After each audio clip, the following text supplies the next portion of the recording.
नमस्कार, स्वागत है आप सभी का इस यूट्यूब चैनल पर। 10वीं और 12वीं के परीक्षार्थियों के लिए एक बहुत बड़ी अपडेट निकल कर सामने आ रही है।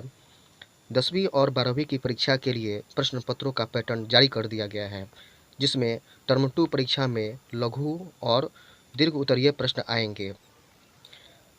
केंद्रीय माध्यमिक शिक्षा बोर्ड सीबीएसई की 10वीं और 12वीं की टर्म 2 परीक्षा 2 घंटे की होगी। हर विषय में सब्जेक्टिव टाइप प्रश्न रहेंगे। 10वीं कक्षा की बात करें तो हर विषय में 40 अंक के प्रश्न पूछे जाएंगे। वहीं 12वीं में प्रायोगिक विषय में 35 अंक और बाकी में 40 अंक के प्रश्न हर विषय में रहेंगे। बोर्ड द्वारा यह स्पष्ट कर दिया गया है कि टर्म 2 में वस्तुनिष्ठ प्रकार के प्रश्न नहीं रहेंगे। सारे प्रश्न सब्जेक्टिव ही रहेंगे। ज्ञात हो कि टर्म 1 परीक्षा वस्तुनिष्ठ ली गई थी। बोर्ड द्वारा कोरोना संक्रमण के कारण 2 पार्ट में यह परीक्षा ली जा रही है। टर्म 1 नवंबर-दिसंबर में हो चुका है और वहीं अब टर्म 2 मार्च-अप्रैल में होगा। इसके लिए बोर्ड द्वारा टर्म 2 का प्रश्न पत्र पैटर्न बोर्ड वेबसाइट पर जारी कर दिया गया है। प्रश्न पत्र पैटर्न को सैंपल पेपर के माध्यम से 10वीं और 12वीं के परीक्षार्थी जान सकते हैं। टर्म 1 परीक्षा 1.5 घंटे की और टर्म 2 परीक्षा 2 घंटे की ली जाएगी। जल्द जारी होगा परीक्षा का शेड्यूल। बोर्ड द्वारा जल्द ही परीक्षा का शेड्यूल भी जारी किया जाएगा। बोर्ड की माने तो टर्म 2 परीक्षा मार्च और अप्रैल में ली जानी है। विधानसभा चुनाव को देखते हुए परीक्षा की तिथि 10 मार्च के बाद निर्धारित की जाएगी। टर्म 2 परीक्षा होने के बाद दोनों को मिलाकर बोर्ड द्वारा रिजल्ट जारी किया जाएगा। ज्ञात हो कि 50-50% सिलेबस की परीक्षा दोनों टर्म में मिलाकर ली जा रही है। कितने शब्द में देना है उत्तर, यह बताया बोर्ड ने। बोर्ड की माने तो हर विषय में कितने शब्द में उत्तर देना है, इसकी जानकारी बोर्ड ने सैंपल पेपर में दे दी है।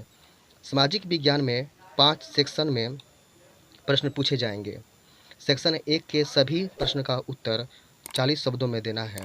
वहीं सेक्शन 2 के सभी प्रश्न का उत्तर 80 शब्दों में देना है। वहीं विज्ञान की बात करें तो सेक्शन 1 के सभी प्रश्न 2-2 अंकों के होंगे।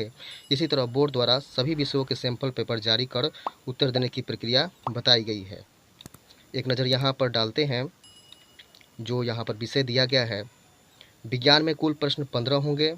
3 सेक्शन में प्रश्न रहेगा। पहला सेक्शन 7 प्रश्नों का 2-2 अंक का होगा। दूसरा सेक्शन 6 प्रश्न 3-3 अंक का होगा।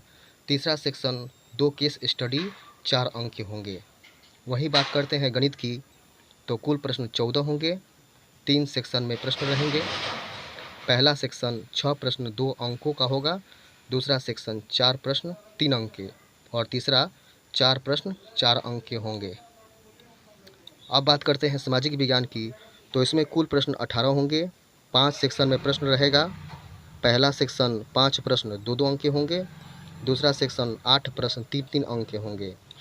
तीसरा 2 प्रश्न 5-5 अंक के होंगे। चौथा 2 केस स्टडी के प्रश्न रहेंगे और 5वां सेक्शन एक मैप का होगा। अब बात करते हैं अंग्रेजी की तो इसमें 3 सेक्शन में प्रश्न रहेगा।